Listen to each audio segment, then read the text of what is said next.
Oi, gente! Sejam bem-vindos a mais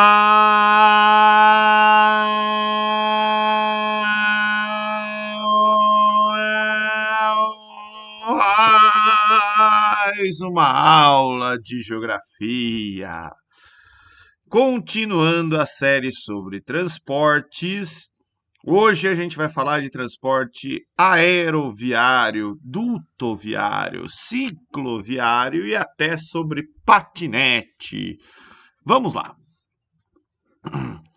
Para começar aí o transporte aéreo ou aeroviário. Eu coloquei aqui um avião, um helicóptero, né? Mas teoricamente eu poderia incluir aqui outros veículos, né? Como um zeppelin, como um balão, asa delta, enfim, né? Voou, está dentro do transporte aéreo. Em específico, né? Os dois aqui é o que a gente mais conhece, é o que a gente mais usa. E quando eu estou falando a gente, eu estou falando da humanidade, porque eu sou professor, né? Eu andei de avião 3 vezes na vida e nunca andei de helicóptero. Bem, todos esses transportes, eles vão ter aí custo inicial elevado, né? A velocidade é alta, a capacidade de carga é alta. E aqui a gente tem que tomar alguns cuidados, né? Pô, por que você está falando que é alta capacidade de carga?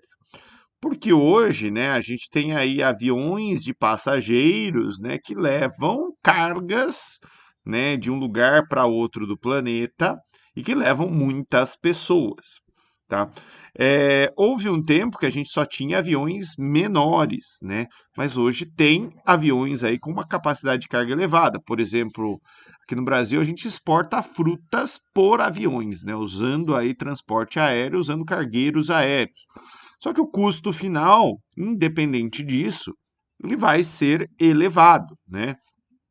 Porque avião custa caro, helicóptero custa caro, combustível de avião custa caro, enfim, né, todos os custos aí envolvidos no transporte aéreo, eles são elevados, mesmo transportando, né, bastante pessoas, né, sei lá, 400 passageiros no voo, né, algumas toneladas de carga, mesmo assim, né, o custo ele acaba ficando, né, elevado. Só uma outra curiosidade, helicóptero, né, ele é um transporte usado muitas vezes em vias urbanas, né? O avião, o jato aí, a gente vai ter ele sendo utilizado, né, para ligar cidades ou ligar países diferentes. Mas às vezes tem pessoas, né, que usam helicóptero, quem tem muita grana, para fugir, por exemplo, de congestionamento. Bem, aqui vocês estão vendo, né, os principais aeroportos do país, né? A gente inclui aqui os das capitais, né? E outros aeroportos de menor porte no Brasil, tá? Geralmente os das capitais são internacionais, tá? Mas eu acredito que deve ter alguma exceção ali, algumas capitais que talvez não estejam, mas aí eu já não sei dizer, tá? Aqui no Brasil teve um tempo que estava até crescendo, né? Voos em cidades médias do interior, por exemplo, alguém vai, ao invés de ônibus ou de carro, de Sorocaba até Araçatuba, Presidente Prudente, fazer esse caminho usando aviões, né? Eu acredito que esse mercado deve ter dado uma queda boa aí nos últimos tempos. Bem, como que funciona, né? Um avião ele vai andar, né, por aquilo que a gente chama de aerovias. Então, o piloto de avião ele não pode simplesmente da cabeça dele falar, meu, tenho que ir daqui até ali, vou pelo caminho na altura que eu quiser. Não, existem aerovias que vão definir aí as rotas entre as diferentes cidades, as diferentes localidades. Daí o piloto ele tem que fazer um plano de voo, né? Falar, meu, eu vou para lá, eu vou nessa altitude o tempo todo. Geralmente tem uma altitude para ir e uma altitude para voltar, né? O que a gente chama de aeropista, justamente para evitar que o avião que está indo, né, bata no avião que está voltando, ou, né, que as diferentes aqui aeropistas elas se cruzem, né, e você tenha um acidente de um avião batendo no outro. Os aviões eles também têm equipamentos para fazer, para acompanhar, para evitar esse tipo de coisa. E existe em terra, né, os chamados controladores de voo, que estão lá com um radarzinho, né, olhando os aviões, né, e conversando com os pilotos o tempo todo. Aqui, ó, para entender um pouquinho melhor, né, como que funcionam as aerovias, né, entre os aviões. Então tem aqui, ó, os limites, né, entre as aerovias, né? Aqui, ó, quando a distância entre dois auxílios rádios for inferior a 108, 200 quilômetros por hora, né, a aerovia superior terá 21,5 nós, 40 quilômetros em toda a sua extensão. Então tem aqui, ó, até as larguras das aerovias, né, para justamente para evitar, tá? NM é milha náutica, tá? Que é a medida, né? Esquisito, né? Devemos chamar de milha aérea, mas sei lá, né? Enfim, né? Não sou eu que decido essas coisas, eu acho esquisito. E aqui, ó, só para entender o que que é uma aerovia, tá? Eu deixei aqui, ó, um videozinho que mostra, né, o Flight Radar, né? Então ele mostra aí, por exemplo, né, os voos sendo monitorados. Tem aplicativos, né, que mostram todos os voos do Brasil, do mundo, nesse momento no céu, porque é tudo registrado hoje em dia. Bem, para helicópteros, por exemplo, dentro das cidades ou, né, dentro do país, os helicópteros voam mais baixo e geralmente eles têm que voar sobre avenidas ou rodovias, né, no canteiro central dessas rodovias, tá? Dentro das cidades tem algumas regras específicas, mas funciona o mesmo sistema de aerovia, né, ligando um lugar para o outro. Tudo isso, obviamente, né, porque é melhor que o avião ou o helicóptero, né, desculpa, o helicóptero caia no meio de uma avenida do que ele caia de repente do nada em cima da casa de alguém se ele tiver algum tipo de problema. Bem, além disso, né, hoje já tem algumas empresas discutindo aí a possibilidade de usar drones para fazer entregas, né? E só que isso aqui tem o mesmo problema, né? Você vai ter que definir uma aeropista dos drones, regras para o funcionamento desses drones, o caminho que eles vão percorrer e ainda, né, a possibilidade ali de acidentes. Acabou a bateria, aconteceu alguma coisa, o bichinho caiu, né?